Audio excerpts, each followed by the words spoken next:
आज बहिनीले खाना बनायो बनाएन आमा पनि छैन आज घरमा सोध्नु पर्यो बहिनीलाई ओइ बहिनी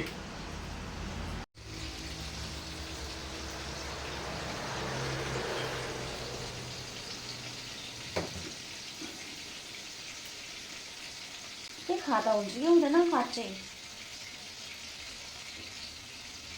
बहिनी खाने बनाइस् म त पुरा भोक लागिसक्यो आज चाहिँ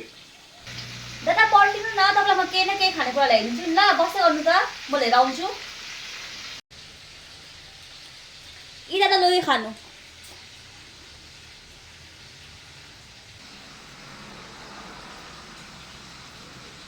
अनि के ल्याएको यो काँचो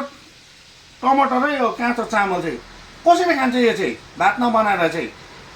दादा मलाई खाना पकाउनु त आउँदैन अब के गर्नु ला तँ आफै खाइयो म चाहिँ के जोगी हो क्या दादा तपाईँलाई मैले जोगी भनेको होइन हौ यसरी खानुपर्छ हेर्नु त यसरी खानुपर्छ यसरी